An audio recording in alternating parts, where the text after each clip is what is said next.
excited to get to the point in the day where Bruce and I are going to chat with you for just a minute. I'm Julianne Neal with JA Media Productions and with the Marley Project and with Bruce Anderson of Nature's View, Natural HumanshipTM, and also the Marley Project. So, Bruce, how excited are you to be here today? Oh, I love sitting in front of the camera. It's what I love doing. But it's great to be here, great to share, and share how the horses helped me in my journey. So. Well, we're here with the Equus Film and Arts Fest and the Mustang Summit, and we'll be here for 4 days. So this is day 1 of our Equine Affaire experience, and it's been kind of fun to me to work out the kinks in figuring out where to go. There are so many places to be in this venue, and so we're here at the Voinovich Center, and we're in booth 1011 with the film festival, and so we've had panels already from tip trainers from Sky Epperson, Mike Cassidy, Kelsey and Matthew this morning.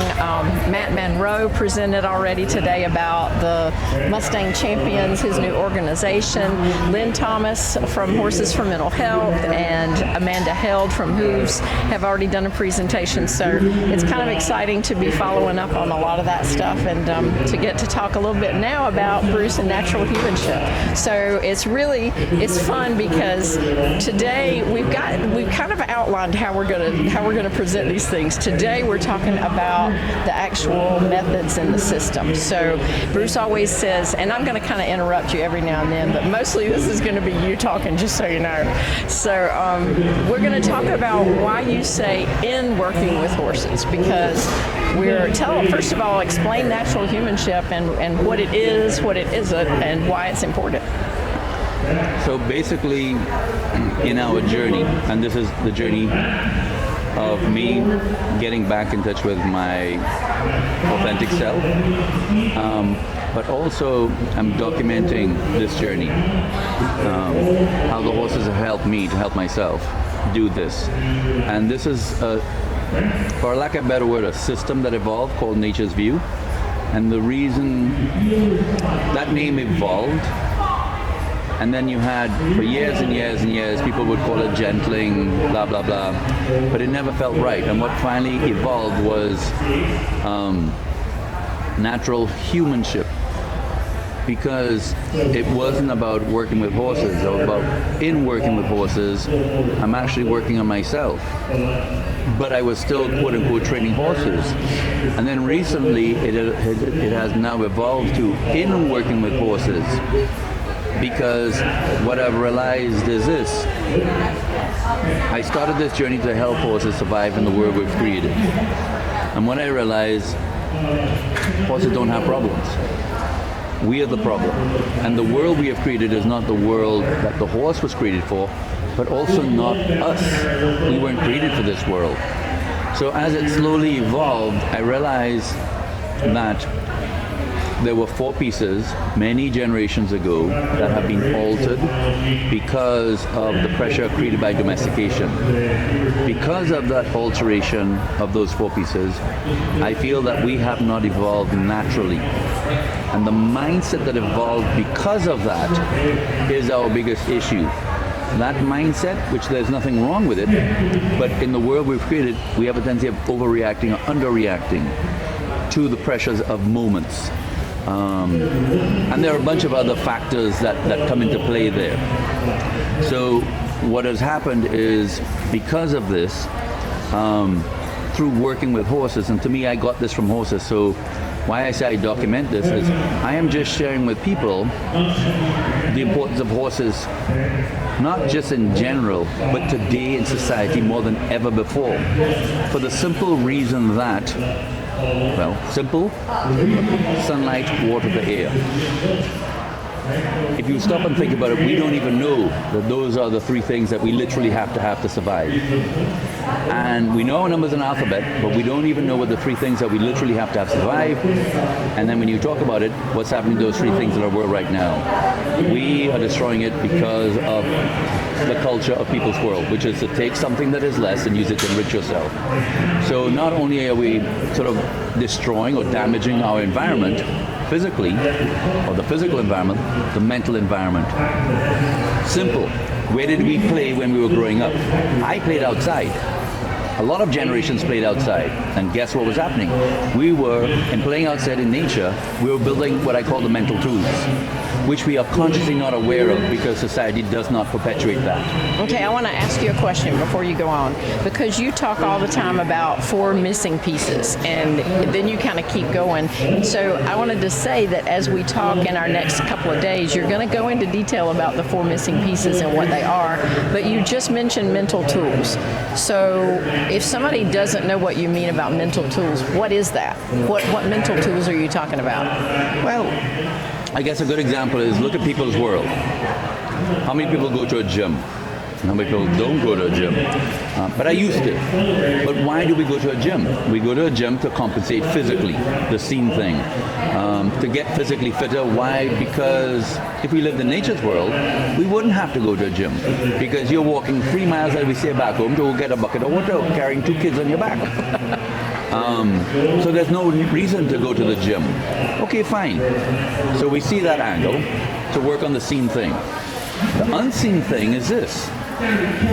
If you think about it, the world we have created has more pressure than the world we were created for.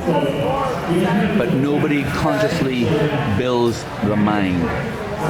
Mental gym. We don't take the mind and build our mental tools, build our mental muscle. But yet, we're still demanded by us to lift that 100 pounds. But how can you lift the 100 pounds if you haven't trained your muscles to lift it? If nobody consciously tells you about that. So of course, when you aren't able to accomplish that particular moment, it falls under the heading of a mistake, and guess what happens? You now have to beat yourself over the head with a 2x4. And in so doing, you don't feel really good about yourself. You need that fix. Your kryptonite's getting sucked out. And you need an endorphin kick. Not a problem. I sell hats. Different colors, sizes, shapes. Say that again into the microphone, because I sell hats. Different sizes, shapes. One of the hats that I sell would get your attention. Oh my gosh, I have to buy that hat. And when you buy that hat, you get a false endorphin kick. But we're getting to the point now that buying hats, buying something, isn't doing the trick anymore. Because we're becoming so diluted. We're getting so close. The world we've created is so overshadowing the world we created for. What's happening is the hat's not working anymore. But we're still encountering pressure. So we self-medicate, etc., etc. All because that one piece has been altered, which is building the mental tools. So therefore, and that, again, we think it's us messing up, but it's actually not us. It's a reflection of what we have been through, what the pressure was that they put on us. So we beat ourselves up. What do we use? Something we care for, something that we love, and then you feel really bad afterwards, after having that big row, because when you start beating them up, they think they've done something wrong, so now they're conditioned to beat you up, and now it spins out of control in the wrong direction. But not to worry, remember, I sell hats. And with that, money, power, and you are the less I use to enrich yourself, or enrich myself. And as opposed to it should be where you take something that is less and lift it up. And in so doing, we should be lifted up. And that's what I show the horse allows us, or helps us to, first of all, after acquiring this knowledge about the 4 pieces, by working with the horse to help them survive in the world we've created, the horse will now give us a jump start to get this back in touch with our nature, because this is ours. So yeah. Well, and you mentioned a minute ago something about mistakes being opportunities, and that's one of those things that always comes up in the round pen, because whether you're working with horses or people who have come to work with you, that thing of the horror of making a mistake, especially in front of people. I'm watching as people are doing the demos and things here, and it's like that feeling that you don't want to be embarrassed in front of the crowd of people watching. You don't, it's that everybody feels it, but especially in situations like this where you feel like if you make a mistake, it's the end of the world because everybody's going to think something of you. So talk about a little bit about how that mistakes as opportunities comes to play in the round pit. Well, mistake is a great switch. If you think about it, we struggle really hard because we're told to get to the end. The end is what defines us. Not only that, but we want to get to the end. Why? Simple. Whenever you perceive you make a mistake, and again, that's your muscle memory, which you have no control over. Whenever you perceive you make a mistake, you are being conditioned that you now need to beat yourself over the head with a 2x4, and you use something you care for. That's not a reflection of you, that's a reflection of your conditioning. Because of that, now you beat yourself up, and of course you feel terrible for doing that, so therefore you keep spinning out of control. Whereas, that's why I say, a mistake is not a mistake, but an opportunity. The only mistake is a missed opportunity. Why? Because what we've been conditioned to believe, which is what success is accomplishing the goal or getting to the end, that's what defines us, that is totally incorrect. The goal is the reason for the journey. And within each frame of that journey, the pressure creep at those frames, which can vary, and then within each frame you have frames within those frames, that's where the growth happens. For that moment, when your mental tools are finally greater than the pressure creep at that frame, you then accomplish that frame. And what you get in that moment is a natural endorphin kick. You don't need anybody's approval. You gave it yourself. 1, 2, it's peace of mind. At that moment, you have peace of mind. And the third thing that happens is, remember that thing about perfect? You need to be perfect. Perfect is death. What happens at that moment, that mindset that has been, you've been conditioned to have unnaturally many generations ago, that has been passed on each generation, I call it sort of the Tyrus virus. At that moment, your tyrant mindset, and it's not the word in the dictionary, it starts dying out just a little bit more, and your alpha takes over, which is your natural being. And this is kind of what's happening each frame.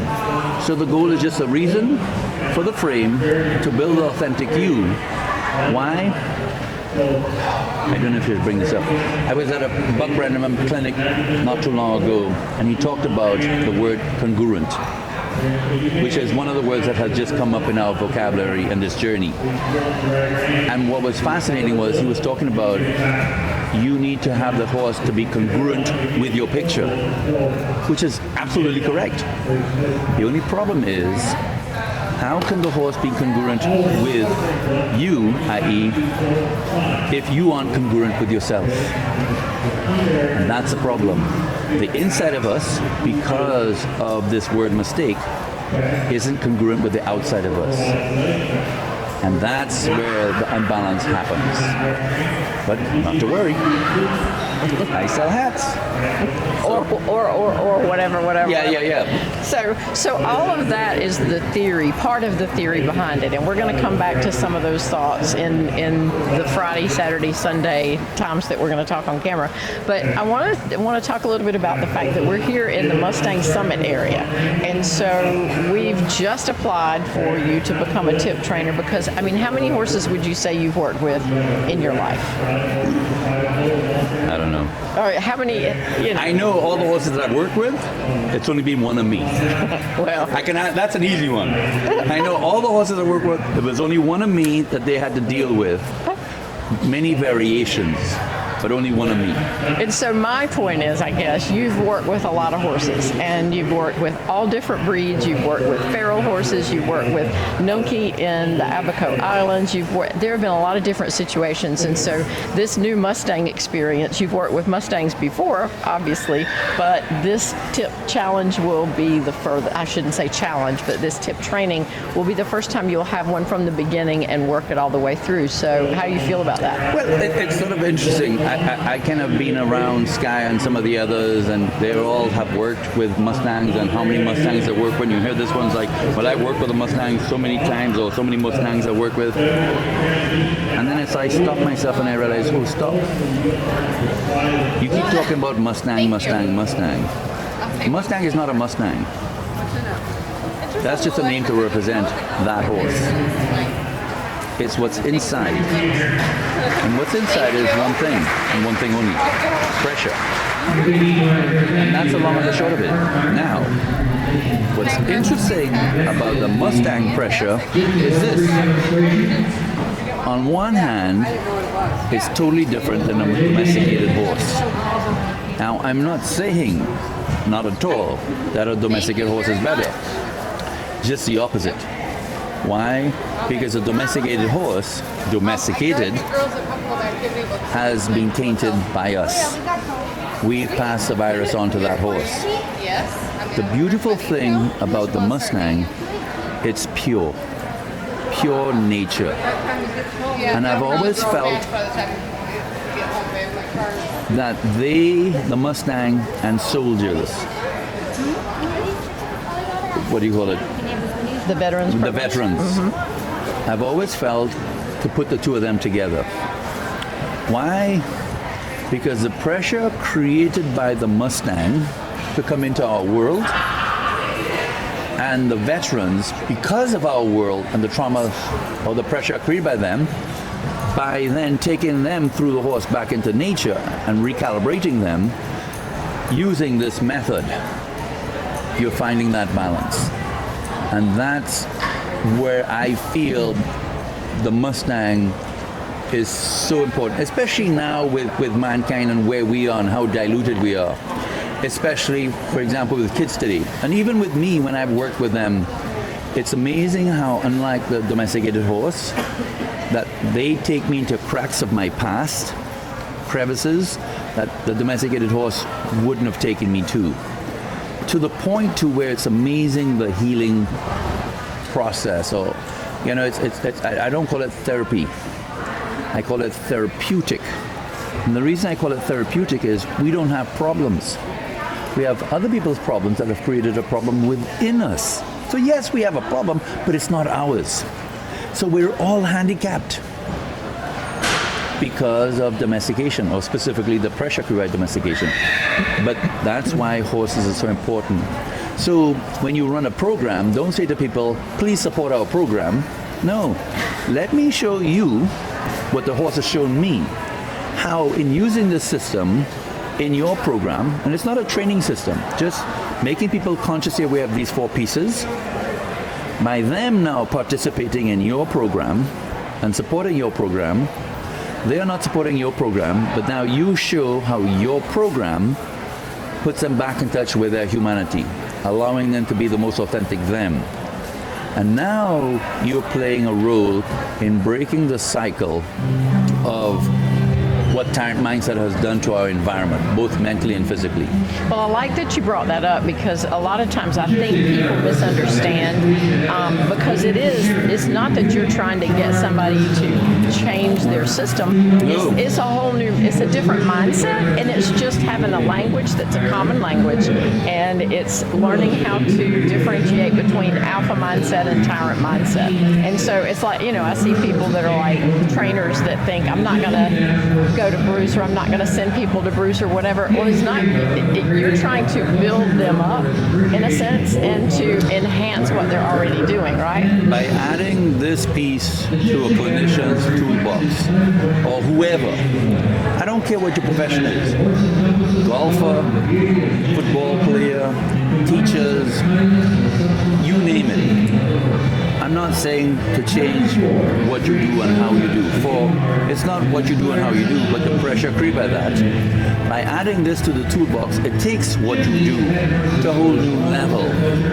Because now you're helping them to help themselves instead of just helping them. And that's the difference, which then takes whatever your system is to a whole new level.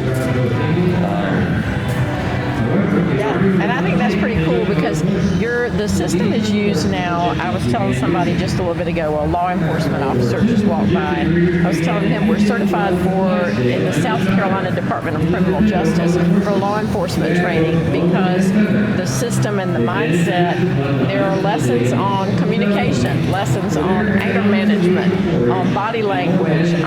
We develop them with law enforcement officers. So where you talk about pressure's huge. And for an officer, that translates to degree of compliance. And so we're not trying to take away from the law enforcement training that's already in place. It's just those officers that come, this is a different mindset, and it makes you consciously aware of surroundings. And it's been very powerful work. So, well, I think the thing is that through us, we work together to tailor a program. So you're tailoring a program for yourself through us, adding this element to it, which then takes your stewardship of that area that you're looking after to a whole new level, to where you are not constantly trying to fix everything around, especially today with kids being so diluted. Police officers, I can't imagine what they go through, because we are losing so much touch with our humanity. The pressure that the police officers have to encounter is so much greater, and the risks that they're encountering. But by working with the police and also working with a program with police and students at schools, start out back at the schools, and creating this program with horses, bringing horses into the school. Okay, you might sort of say, well, our school doesn't allow that. Not a problem. With today's technology, we can bring the classroom into the round pen. So those who don't have horses and want to be involved with the horse, you could be part of this journey with us and support one of the horses that we have. And in supporting it, this is how you now play a role to break the cycle of domestication and the environment. Global warming, they had it on 60 Minutes the other day, which I'm going to get hit, but I'm not supposed to go there. I'm not going to go there. No. Well, I mean, you talk about schools and the students coming out, and I know that COVID did change everything, but before COVID, and when they did have field trips that came, for one example, the Lexington High School guidance counselors developed a program for their at-risk students, and it's about learning how to deal with pressure in a constructive way. And that's the at-risk student that's having to deal with, especially in this day and age. I was a teacher, high school teacher, and the social media pressures, the things, peer pressure, all the stuff that they're going through, it's different from when we came through school. So working with horses, especially with what you're talking about with Nature's View, it opens up a whole new world. I would say that kids today are getting even more diluted because of today's technology. Because of that, the pressure created by school and the lessons that you're learning in school, it's going to be a lot more difficult. They're going to be under a lot more pressure, more stress. But instead of doing math, instead of doing the math, in doing math is where you share these 4 principles with them. In so doing, empowering them. And what you're going to find is this: because of nature, they want more pressure. For the more pressure they encounter, the more they're building their mental tools. And then, once their mental tools are equal or greater than that math problem, guess what they get? No, not an A. A natural endorphin kick. And now you're empowering them. So the thing is, okay, not only will they come out with a certificate at the end, get my, approval from my parents. So not only did I get a certificate, but here's what's more important. In that 4 years or 5 years or 8 years of schooling, they're constantly building the authentic self. Notice whenever you acquire that burst of the end, when that settles, you feel something's missing. That's what's missing. You're not building the inner you because of these 4 pieces. And so therefore, you're not finding harmony within yourself, far less for harmony around you. So this work allows you to first learn to be in harmony with yourself. By being humane to yourself, think about it, who's the most inhumane one to you is yourself. Not because of it's you, but because of your conditioning. By acquiring this, you are now humane to yourself, and being humane to yourself, you are now able to be more humane to things around you. Until that happens, we're not going to break this cycle of destruction. Well, so you've talked about the people side of it. let's go back to the horse side of it, because in where we live in Camden, South Carolina, people are coming to you for help with horses. So there's a system that you developed that it's a step-by-step process. And so describe what it looks like when somebody's horse comes for the first time. And, obviously they're supposed to be working with you hand in hand, because it doesn't do any good to send a horse for training and then you come pick it up a month later and Bruce has worked with it and you have no idea what to do. So obviously we want the people to work too. But what is the step-by-step process? You've got all these things. So you want me to stick to the horse side of it? Yes, I want you to tell the horse side of We're not going to talk about the people what side. you do. We'll come back to it. So it's actually quite simple, which makes it so difficult. You have a round pen. Safety, safety, safety, first and foremost. Rule number 1, there are no rules. Rule number 2, keep yourself safe. 3, keep the horse safe. 4, conservation. You don't break anybody's spirit. 5, see rule number 1. Long and short of it. You turn the horse loose in the round pen. The round pen has to be equal or greater than the pressure created by that horse's commitment. Your body or your reins, the pressure you put on your legs. 4 things. Movement, direction, rhythm, and track. Using the 4 seen things to work on the unseen thing. Patience, timing, feel, problem solving. So what you're going to find in the first part of the work is showing the horse the difference between tyrant mindset and alpha mindset. It simply means tyrant is where one is overreacting, underreacting.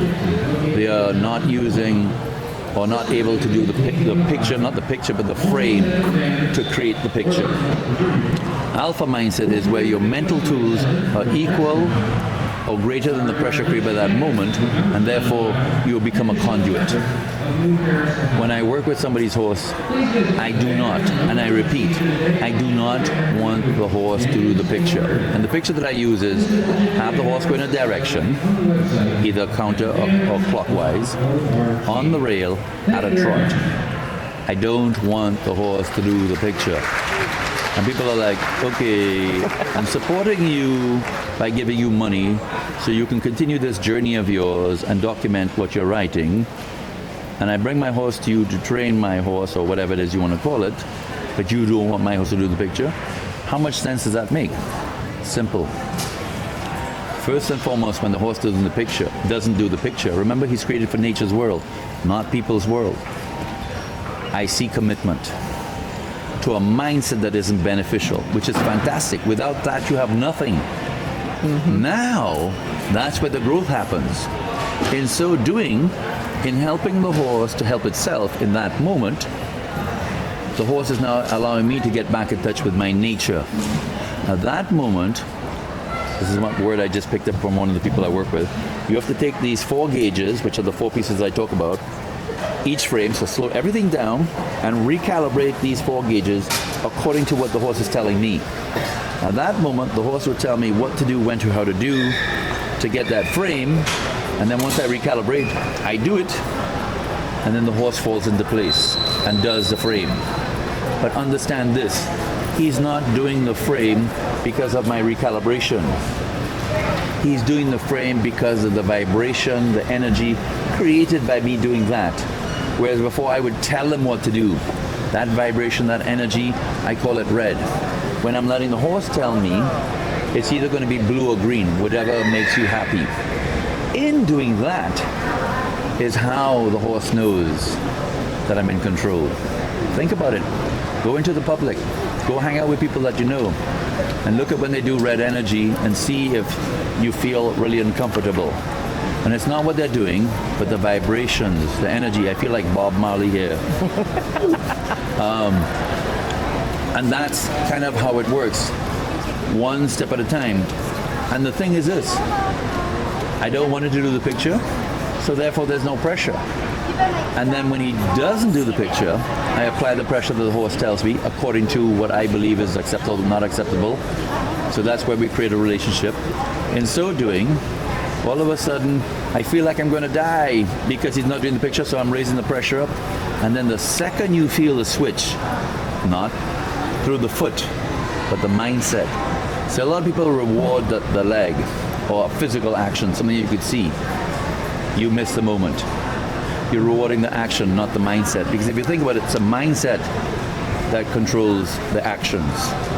So the minute you, or the second you feel that mindset switch, shut down your picture, and not by turning around. The turning around is not for the horse, it's for you. Why? Because when you turn around, what can you not do that you're doing when you're looking at the horse? So chew on that one. When you turn around, what is it that you cannot do that you can do when you're looking at the horse? So the shutting off of the picture is how you reward the horse, because at that moment when you shut it off, there's no more energy coming out. Your negative pole goes down. The horse picks up on that, its negative pole goes down, which says to the horse, everything is okay. And what mindset were you rewarding? Alpha, how can I help you? So guess what mindset the horse is going to be looking for? And when you go for a ride, every step, which mindset would you like? Alpha, how can I help you? Or tyrant mindset, I want to do what I want to do. So instead of using pressure to intimidate under the heading of love, you now use pressure to communicate. Instead of taking a bad situation and making it worse, you take a bad situation and help it to be a learning and teaching opportunity for you both. As you help the horse survive in the world we've created, by building his mental tools up, the horse is putting you back in touch with the world you were created for, nature's world, allowing you to get back in touch with harmony. So when you do finally accomplish the goal, not only have you accomplished the goal, but you also at the same time are growing one frame at a time, getting back into harmony, congruent, inside and outside of you, to be who you're meant to be. And the horse helps you do that. And what's the motivating factor? Sunlight, water, air. Who on this planet doesn't need sunlight, water, and air? So the beauty of this is by supporting this, so you're thinking, okay, how can I get more people involved with horses? There you go. Sunlight, water, air. Because the horse is a key element to get us back in touch with our humanity, our nature. Well, and part of what we're going to talk about, I think it's tomorrow, we're bringing in one of the people that you do quite a bit of work with is Lynn Carnes, who just came out with the book, Dancing the Tightrope. And we're going to be talking about the ideas behind what she wrote. And we're actually doing some book giveaways during our time together tomorrow, so that'll be a lot of fun too. But it's just been interesting to see all of the different pieces of how the work with people goes, but also how the work with horses goes. And one thing that struck me just a minute ago when you were talking about the people on the outside watching and trying to figure out the language that you're using with the horse. So there are a couple of things that you do with cracking the whip, or with asking the horses to keep his feet still or to follow you or whatever. And one of those things is you're cracking the whip, asking him to be still, and in another exercise you're cracking the whip and asking him to come with you. And so I've had people ask from the outside of the round pen, how does the horse know what to do? You're doing that same thing, and how's the horse supposed to know? He's going to be confused or whatever. Well, the whole point of it is you're building that communication between the two of you so that he does know what you mean, because it's not just that physical action, it's the connection you have with him. And in the same way that I might put my leg on my horse and ask him to move over, I might put my leg on and I'm asking him to move forward, and he's got to figure out what I'm asking. And so it's interesting to watch that when you're working with people and working with horses. There's always some kind of communication going on. And when you're in the round pen, you feel it differently from when you're watching from the outside. And that's the thing. It's like, first and foremost, how does the horse know when I'm asking to come and when I'm asking not? First of all, you have the seen thing and the unseen thing. The seen thing is the cracking of the whip. We're so focused on the seen thing that we don't know how to do the unseen thing. And the reason being is that we believe that we know what to do, when to do, how to do, which is the seen thing. When in actual fact, our job is to be impeccable with the picture, the unseen thing. But if I'm in control of what to do and how to do, I don't have to be impeccable with my picture. So that's why you're not very attuned to the unseen thing. The other thing is this. you're also causing the horse not to be attuned to the unseen thing. So when he sees the cracking of the whip, he's responding to the cracking of the whip because that's what you're responding to. But it's actually, in doing this work, you're training them to be attached to your picture. The cracking means this, and the cracking means that. The only thing that changes is my picture. But when the horse is strong enough with its mental tools, it can get back in touch with that connection. So that's why you find that when you're working with your horse, careful what your picture is. Because the minute you shut off the picture because, oh, I got a bug on my nose, or who's that over there? Or a noise happens and you shut your picture off to focus on that, without realizing it, you've cut the ties to your horse. And then it stops and like, what now? Because it perceives that it's done. Sometimes one of the cool things about this method is this. When you have one of those moments, which there's an expression that one uses, which I'm not going to use here, a brain you know what. Yeah. What's fascinating about this is as you empower the horse mentally, it now will take up your slack. Right. And that's what's so cool. And again, it goes back to that harmony thing. And it's that muscle memory that you're building up by the work you're doing in the round pen. That's like your practice zone, so that it is when you take the horse to a show, when you go out on the trail, whatever, it's the practice that you're doing. It's just like people who call you all the time for help with trailer loading. You're not going to wait till the day of the show to work on trailer loading. You're going to work on trailer loading way before that time, so that that muscle memory is built up, and so all you're doing is boop, putting the horse on the trailer, and you go to the show. But the problem is you think that the trailer is a problem. So let's get some food out or whatever, or get ropes wrapped around here. Yeah. But it's not the trailer. It's the pressure created by the trailer. And then, of course, when the horse doesn't load, the energy that you're putting out there, which is red energy, and it realizes it's doing something wrong, and he knows that that's when he usually gets hit over the head with a 2x4. So he's not waiting around, or she's not waiting around to get hit over the head with a 2x4. They're out of there, you know? And that's something that I found interesting. My friend Lynn sent me what do you call those things that you, Winnie Tales? A podcast. A podcast with this doctor or whoever it is. He's one of these scientists from one of these big institutions. And he talks about fear and then flee, freeze, fight, which is, we always thought it was flee, freeze, fight. But he says fight is not one of those. Fight is something separate, and which makes a lot of sense. Now, flee, freeze, yes, but the fight is actually where whenever we make a mistake, we know how to beat ourselves up, and we use somebody we care for. And when we do that, then they perceive they've done something wrong because we're upset. Now they beat themselves up, and we use each other to beat ourselves up. And that, to me, I believe, is where fight evolved from, because of time mindset, because of domestication, or the pressure created by domestication. And so, just to kind of recap that, we've been talking a little bit about natural humanship, and over the next 3 days, we're going to talk some more about the people side of it and the horse side of it. Tomorrow, we're going into the book Dancing the Tightrope that was written by Lynn Carnes, and talk about that pressure intensive that she works on with you. And so that's definitely the people side of things. On Saturday, we're going to talk about the Marley Project, which is our nonprofit 501c3. You're going to hear about Willie, who is one of the most recent horses that's come through that program, and Bruce will tell you a little bit about the feral horse side of things. And then on Sunday, when we finish up, we'll be talking a little bit more about just the whole program in general. And so I'm excited for us to get to be here. This is a huge event for everybody that's involved with the summit and the film festival. So big thanks to Lisa Dearson for putting all this together. Absolutely. And Bruce and I appreciate all of that, and the collaborations that we started with folks. We've started this back in because of the Mustang Discovery Ride. So I wish Lisanne Fear was here, and Claudia Owens better be showing up sometime soon. Just so you know, Claudia. Yeah, Claudia, you better get over here.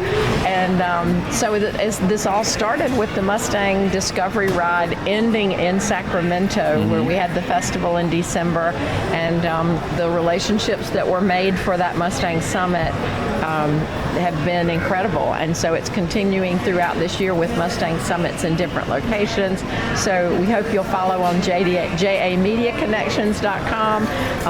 We'll do as much live streaming as the Wi-Fi will allow, and we will also, there will be some times that these videos will be posted after the fact.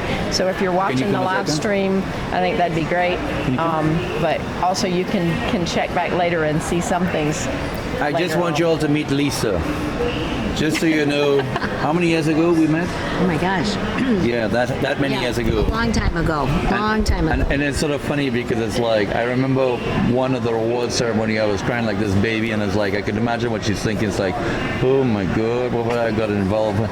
But thanks to her, she's helped us to get this message out, and now we're here on another heading, and here we go again. Thanks to Julianne and thanks to Bruce. So what's your wording? It's a what? teamwork makes the dream work. There you go. Lisa's stuff. Yeah, and so I'm going to scoot out so I can cut off the live stream, but thanks to Lisa, thanks Bruce, and we're going to continue on, so don't go away. In about 5 minutes we'll be back, and this one's going to be fun because we have somebody from the BLM, Charmaine Q, and I can't think of her last name, Heart to Heart, and we have Thomas Miller.